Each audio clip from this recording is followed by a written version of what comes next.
자, 제목이 이렇습니다. 문재인 밉지 않냐 이렇게 질문을 받았는데 조국이 내놓은 답변. 뭐라고 답변했는지 여기 제목에는 안 담겨 있네요, 지금요. 자, 그럼요. 이게 조국 전 장관이 최근에 책을 냈잖아요. 그리고 북 콘서트를 계속하고 있는데 거기에서 나온 질문이라 그래요. 그럼 그 장면 확인해 보겠습니다. 현재 문재인 전 대통령이 밉지 않습니까? 아주 어려운 질문 하셨네요. 예. 개인적으로 밉지 않느냐, 서운하지 않느냐 이런 말씀하셨는데 저는 문 대통령님을 모셨던 수석 보좌관으로서 이에 대해서는 답을 하지 않는 게 맞다고 생각합니다. 네. 웃으면서 얘기를 하긴 했는데 신지호 전 의원님이 서운하지 않냐. 그러니까 뭐 밉지 않냐는 그런 취지잖아요. 밉지 않냐, 서운하지 않냐는 취지인데 답을 하지 않겠다. 근데 두 차례 똑같은 질문이 나왔어요. 근데 두 차례 다 답을 하지 않겠다. 그리고 그 정부에서 수석을 했기 때문에 답하는 거 적합하지 않다. 이렇게 피해 갔어요.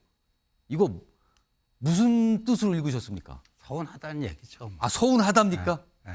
그 얘기를 저렇게 이제 간접화법으로 하는 거죠. 예. 그러니까 아마도 뭐 저 김경수 전 경남지사도 문재인 전 대통령에 대해서 뭐 서운함을 가지고 있다. 뭐 이런 얘기들이 있는데 예. 뭐 같은 맥락인 것 같아요.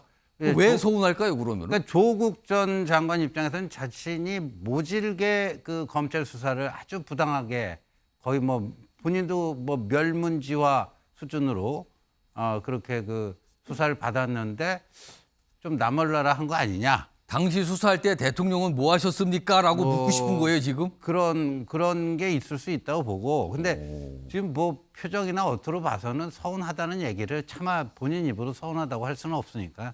답을 안 하겠다. 네, 표현하는 것 같습니다.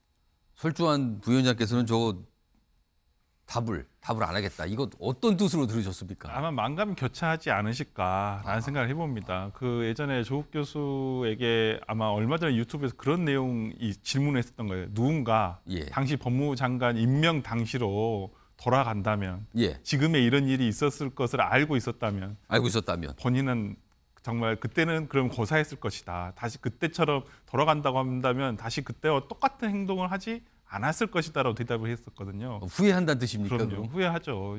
이렇게까지 자기 가족들이 고통을 겪을 줄을 몰랐다라는 것을 그렇다고 한다면 뭐 문재인 본인의 임명권자에 대해서 뭐 이거 서운함, 개인적인 서운함이라든지 이런 게 있을 수도 있다고 봅니다. 당시에도 이 부분 임명권자가 어느 정도 정리를 해줄 필요도 있었다고 보거든요. 그러니까 민주당의 많은 지지자들이 그런 생각을 하실 겁니다. 정권을 어찌 보면 넘겨준 걸 보고 예. 특히나 어찌 보면 그 문재인 대통령이 우리 검찰총장이라고 표현을 했던 윤석열 대통령 그러게요. 그 당시에 우리 검찰총장이라 예, 그랬어요. 문재인 정부의 검찰총장이라고 했던 윤석열 현 대통령에게 어떠한 정권을 넘겨준 거에 대해서 상당히 그 애증이 많이 남아있다고 좀 보이거든요. 그런 면에서라면 저는 조국 교수도 아마 같은 심정이지 않을까라는 생각 해봅니다. 여러 가지 복합적인 그렇지만은 또 그렇다고 원망할 수만은 없는 서운하지만 서운하다고 얘기를 할 수 없는 상황 이겁니까? 그리고 또 인간적으로는 또 존경할 수도 있고 그러기 때문에 예. 그러한 여러 가지 복합적인 신경을 표현한 내용이 아닌가, 답이 아닌가 싶습니다. 다음 준비된 영상은 좀 시간이 꽤 지난 거예요. 뭐 한 몇 년 지난 영상인데 조국 전 장관 관련이 있습니다. 들어보시죠. 법무부 장관의 조국 장관 후보자는 문재인 정부 초대 민정수석 비서관으로 임용되어 권력기관 개혁에 대한 확고한 소신과 강한 추진력을 가지고 기획조정자 역할을 성공적으로 수행했습니다.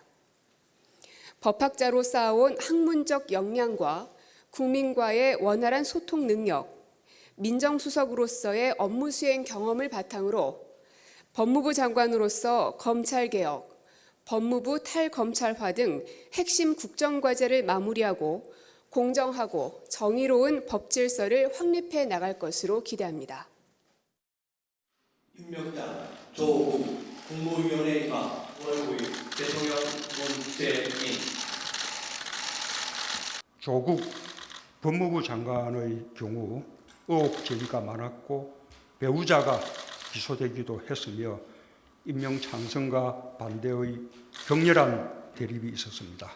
본인이 책임져야 할 명백한 위법 행위가 확인되지 않았는데도 의혹만으로 임명하지 않는다면 나쁜 선례가 될 것입니다. 조국 전 장관이 민정수석으로서 그리고 또 법무장관으로서 했던 기여는 굉장히 크다고 생각합니다. 그 결과와 무관하게 이미 조국 전 장관이 지금까지 겪었던 어떤 고초, 그것만으로도 저는 뭐 아주 크게 마음에 빚을 졌다고 생각합니다. 이제는 조국 장관은 좀 놓아주고 그 문제를 둘러싼 갈등은 이제 끝냈으면 좋겠다는 말씀을 국민들께 드리고 싶습니다. 김영주 전 의원님 굉장히 유명한 표현이 됐어요. 마음의 빚. 조국 전 장관한테 갖고 있다. 문재인 대통령이 당시에.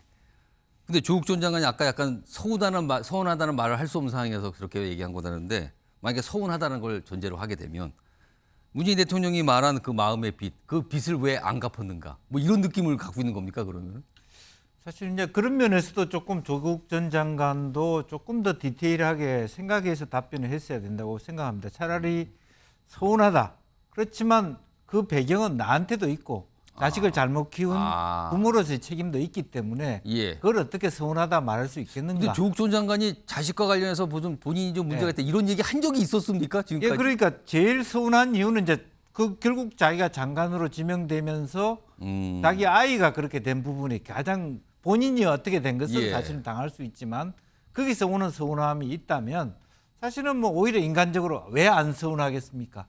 그러나 그 서운함의 배경에는 내가 잘못한 부분도 있고 내가 교육을 잘못시킨 부분도 있고 뭐 그런 부분으로 인해서 생긴 것이기 때문에 뭐 과거 지사는 지나간 것으로 제가 받아들여야 되겠죠. 이렇게 답하는 것이 마치 지금 신재원 말씀처럼 결국에는 서운한데 내가 말을 안 하겠다. 그러니까 누가 봐도 저렇게 되면 서운하니까 얘기 안 하는 것 네. 같단 말이에요. 매우 어떤 보면은 상당히 문제가 있는 그리고 사실은 지금 이 상황 같으면 왜 이런 상황 속에서 전국적인 부콘센트를 합니까? 오히려 공정이나 이런 관점에서 보면 문재인 대통령도 조국 장관에 대한 서운함이 있지만 그 과정에서 우리 젊은이들의 예. 마음의 상처 이런 부분에 대해서는 언급할 필요도 있는 것이죠. 예. 김연아 전 의원님께는 요 화면 하나 좀 보고 소개해드리고 질문 드릴게요. 이것도 매년 지난 거예요. 지금 보면은 2019년 8월 3일이에요. 당시에 이제 한참 조국 전 장관 무슨 얘기 나오고 막 이럴 때인데 본인 SNS상에 이런 걸 올렸어요. 술 먹었다고. 자, 오랜만에 동문 선후배들 만나서 소주 한잔 했는데 뭐 고향은 언제나 원초적인 힘을 준다. 근데 이 소주 좀 보세요. 요 시점에. 대선 소주. 진로 딱 좋은 데이. 대선 진로 딱 좋은 데이. 그래서 이게 굉장히 당시에 화제가 됐었거든요. 이게 소주를 먹어도 왜 대선이라고 써있는 소주를 먹느냐. 물론 이게 상표 이름이긴 하지만요. 김연아 전 의원님 이런 것까지 포함해서 지금 조국 전 장관 지금 북콘서트 하면서 광주에서 했거든요. 이건 좀 어떻게 보세요? 저도 좀 이해가 되지 않습니다. 그러니까 재판 중에 있고 본인은 의혹이라고 했지만 지금 1심에서는 유죄 판결을 받았죠. 근데 국민들에 대해서 이 점에 대해서 사과했나요? 저는 사과 안 했다고 생각이 되는데 정말 부끄러움이 없으시다라는 생각을 합니다. 그래서 대통령하고의 미안한 마음, 뭐 그거는 두 분 간의 관계죠.